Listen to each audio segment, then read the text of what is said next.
With Season 1 finally released and MultiVersus officially out, it's about time we go over the best perks and loadouts to be running this season. I spent most of my week labbing and testing out the exact strengths and effectiveness of all the perks in the game to attempt to bring a better grasp and understanding of what builds you can actually make. As a preface to this video, I won't be going over every single perk in the game, as there are a few perks that are just simply not good. And this video would end up being like an hour long if I actually took the time to give deep dive explanations for every single perk in the game. So instead, I'll simply be going over what your best options are going to be for this season. With all that being said though, let's get into it. There are 3 different types of perks in this game: offense, defense, and utility. Each of these categories has their respective purpose, whether it be increasing your DPS, providing more survivability to your kit, or just giving you small overall buffs to your gameplay. Except for that part where the best survivability perk is actually a utility perk. We're gonna talk about that part. Okay, all good. For the sake of this video, I'll be going over each category of perk one at a time, starting with offense.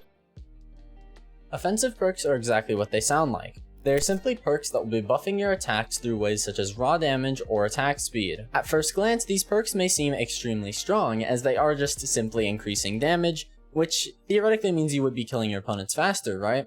However, a lot of the offensive perks really aren't that great, so I want to take the time to talk about which ones you should actually realistically be using in your matches. Starting off with Snowball Effect. Snowball Effect is an interesting perk, and I see quite a few people mistaking what this perk actually does due to the semi-confusing description. This perk allows you to deal 7% more damage to the target who has taken the most damage, not who has dealt the most damage. As the name implies, this perk will allow you to snowball the match in your favor as long as you're able to keep constant damage on the opponent. This perk can allow you to put extra pressure on your opponent, especially in the 1v1 playlist, since they'll have to keep it a low percentage or else you'll start to dish out some increased damage. Just so you get an idea of how much extra damage you'll actually be dealing, here's some numbers I'm going to throw at you.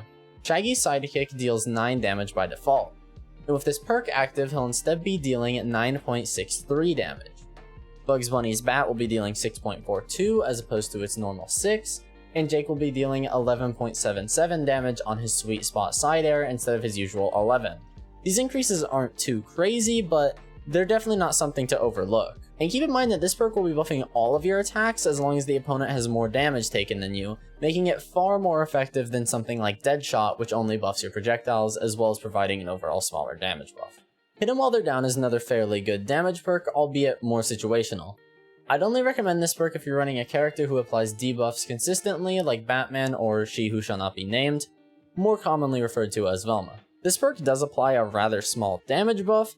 However, some of the characters can apply debuffs very consistently, meaning you could have this effect active for most of the game, allowing for the most reliable damage buffing perk in the game. Something to keep in mind with this perk is that if you use an attack that applies damage as well as a debuff, such as Batman's up attack, the debuff will apply before you deal the damage. Notice how in the background footage my Batarang on Arya deals more damage on the return hit as opposed to the normal hit, even though Arya is at 0% in both clips. This is because the extra weaken stacks that are applied from Bouncerang's signature perk apply before the damage does.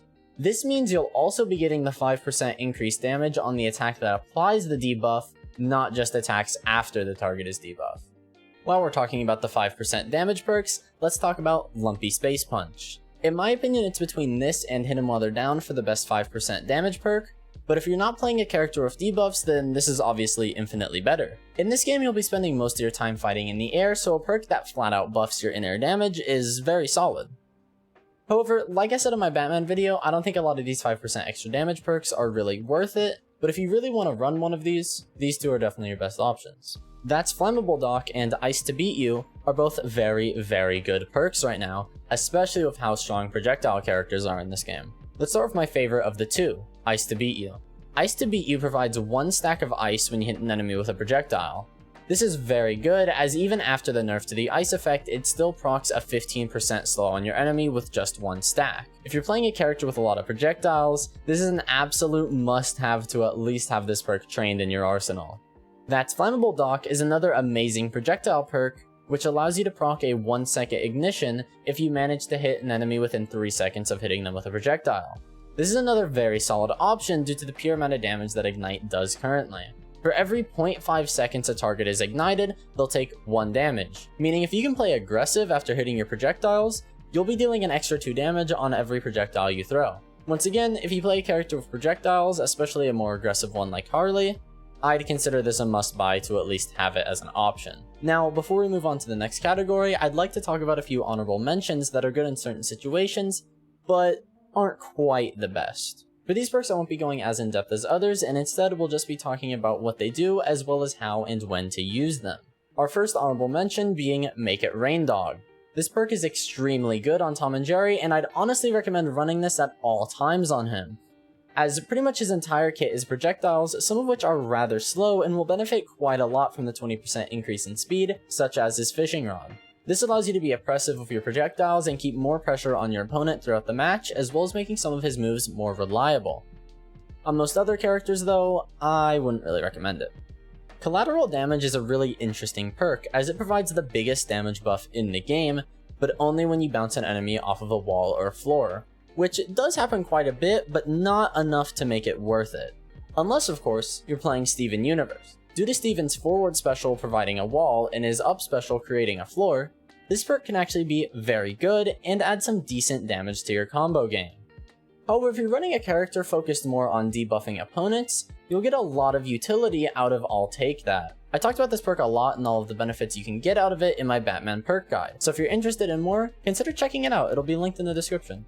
On a basic note though, you'll be able to be getting your cooldowns much faster when your target is debuffed, as you'll scrap half a second off that cooldown each time you hit a debuffed enemy.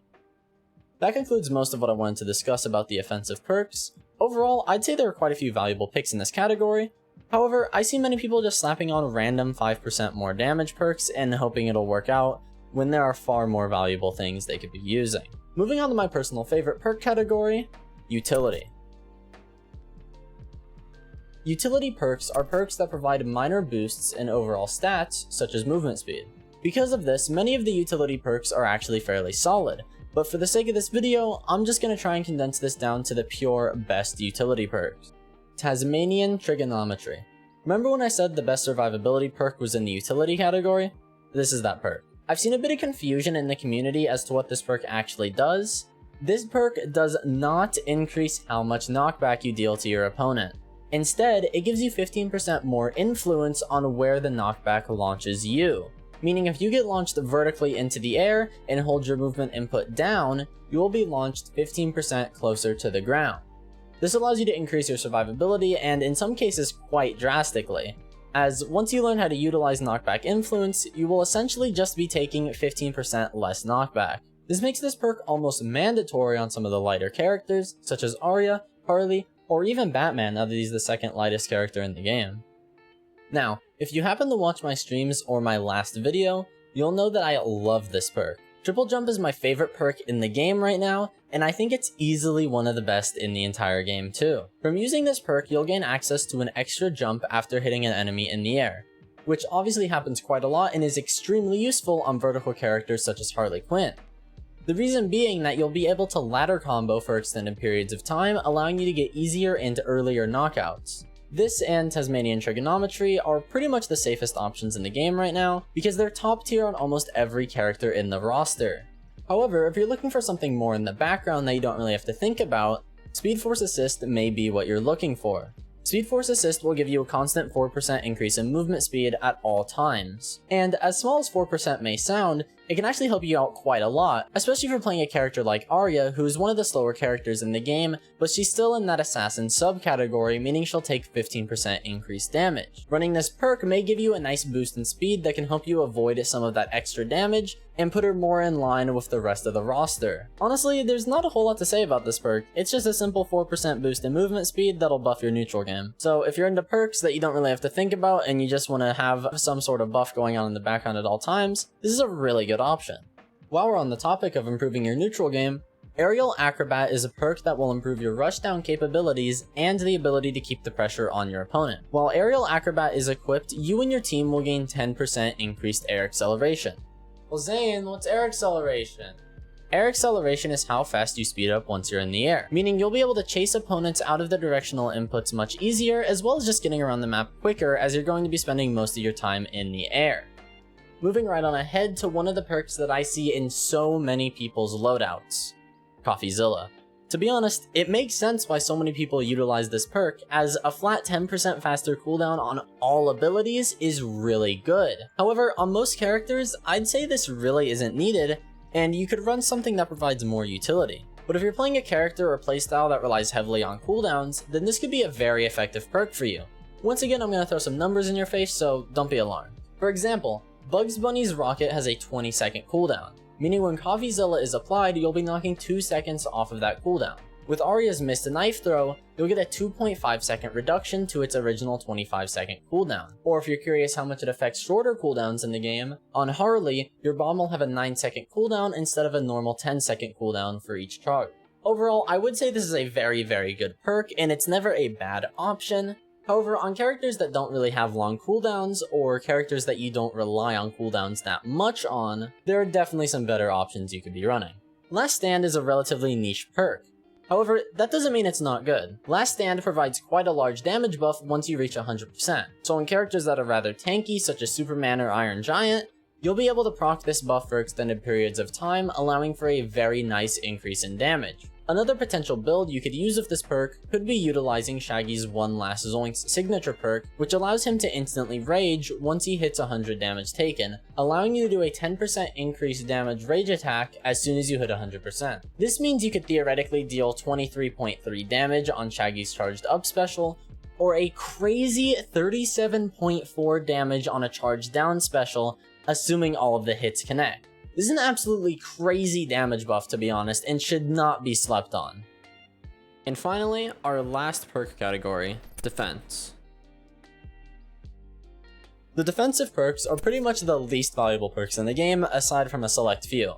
As you'll notice, there are significantly less defense perks than anything else in this list. The reason for this being that defensive perks are typically just meh perks that don't really provide much to the table, as well as being the smallest perk category in the game. However, there are a couple standouts that I would like to talk about, starting with Toon Elasticity.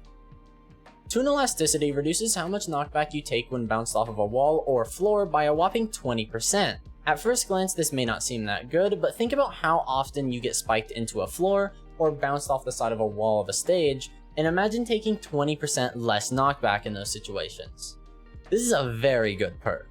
This doesn't just affect you either. If you're someone who plays 2v2s a lot, keep in mind that this perk buffs your entire team even if just one person is running it. This allows for significantly increased survivability, especially on the godforsaken demon pit that is Scooby-Doo's Haunted Mansion.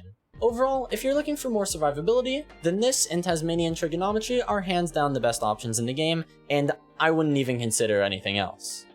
I also want to talk about School Me Once. School Me Once is a criminally underrated perk which makes you immune to projectiles for 2 seconds after being hit by a projectile.